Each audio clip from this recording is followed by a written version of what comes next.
कक्षा 7 की गणित में प्रश्नावली अपन पढ़ेंगे 3.1 आंकड़ों का प्रबंधन। आंकड़े किसे कहते हैं?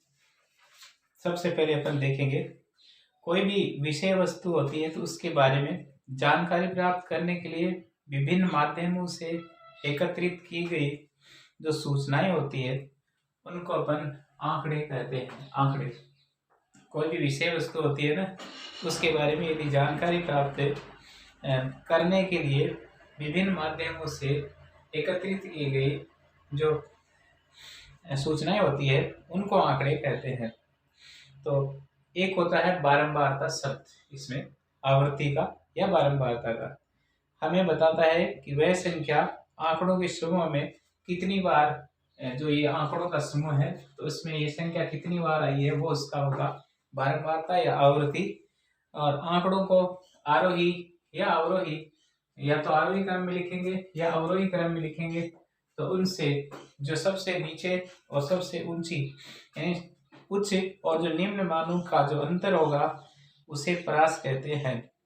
समांतर माध्य ज्ञात करने के लिए सिग्मा एफ एक्स बटा सिग्मा एफ, यानी जो बारंबारता है उनको विचर के मानों से गुणा करेंगे और उसमें एफ का योग, सिग्मा एफ का मतलब जो बारंबारता है उनका योग, उनका भाग लगाएंगे तो हमें उसका माध्य प्राप्त होगा।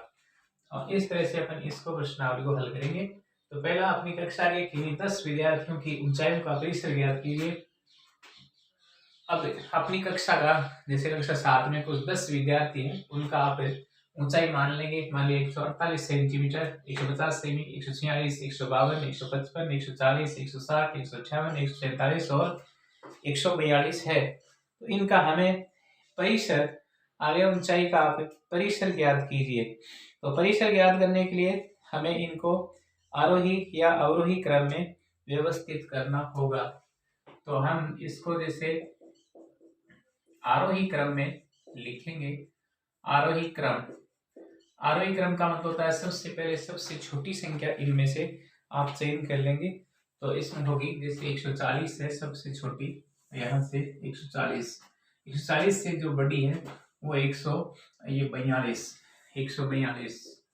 इससे ठीक बड़ी 42 के बाद में, जैसे 43 है नहीं, 44 भी नहीं है और 45 इसमें 46 है तो 146। फिर 146 के बाद में ये हो गई 146, 146 के बाद में 147, 147, फिर 148, फिर 148 हो गया, 48 हो गया, 150, 150, 1 2 3 4 5 6, यहाँ ये 4 मान।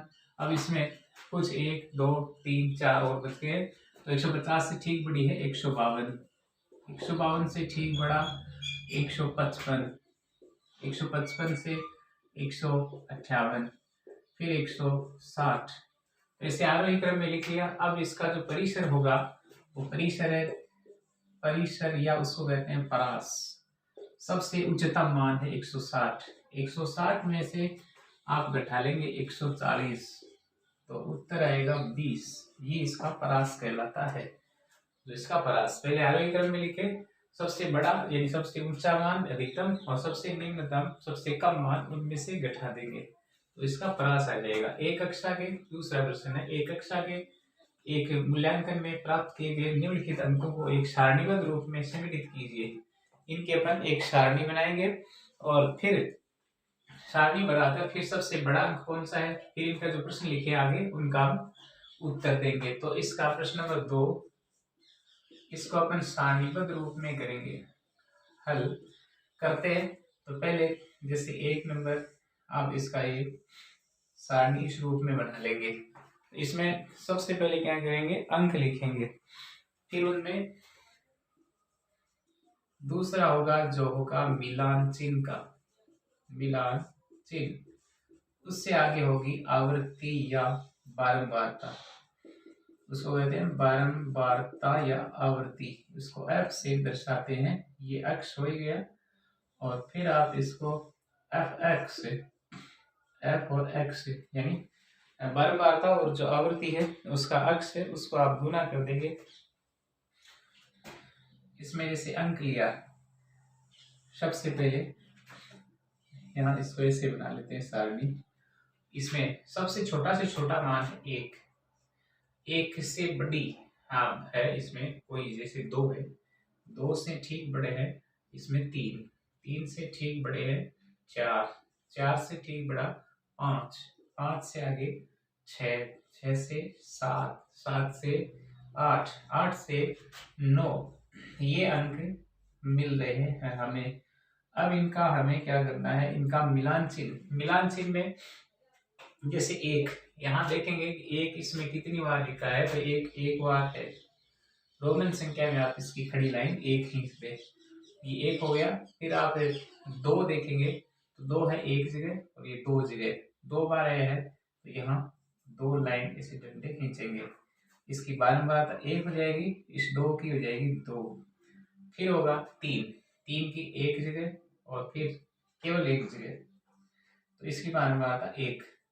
फिर यानी आवृत्ति 1, फिर 3 के बाद में 4, 4 1 तो यहाँ 1, यहाँ 2, 2 और 1 3, तो 1 2 और 3, इसकी बारंबारता होगी 3।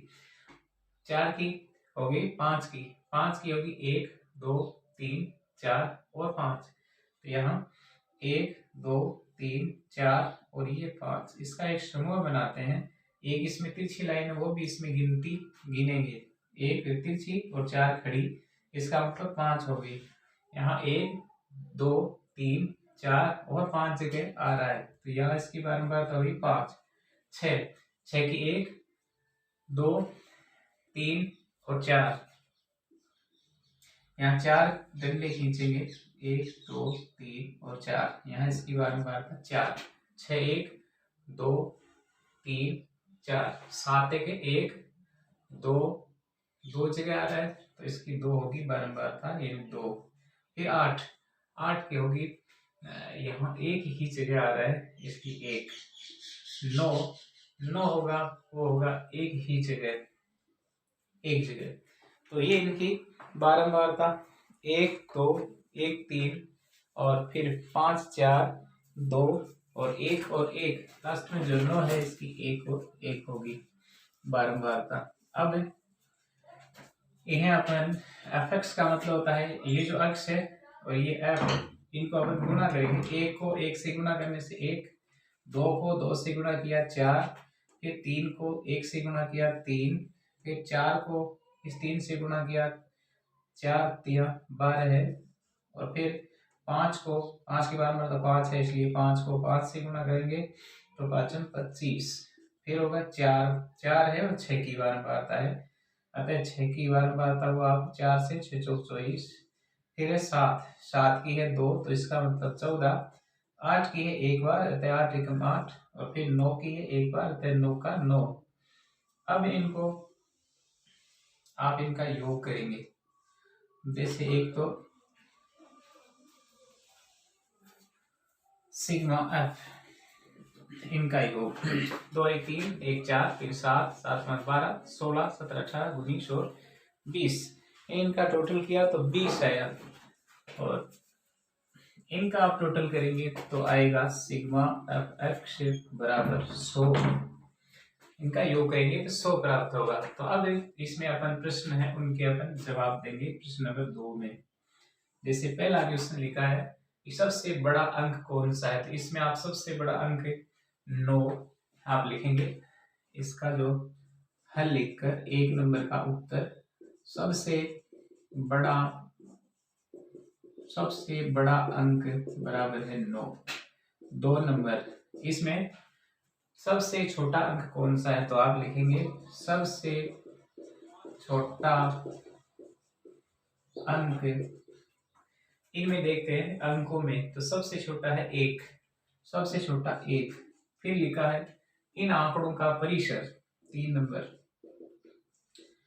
तो इन जो आंकड़े हैं उन आंकड़ों का परास या परिसर क्या होगा, तो परिसर का मतलब सबसे बड़ा अंक और एक सबसे छोटा अंक, इनका जो अंतर होगा वही इसका परास या परिसर कहलाता है। सबसे बड़ा अंक है 9, 9 में से 1 को घटाएंगे तो इसका परास या परिसर होगा 8।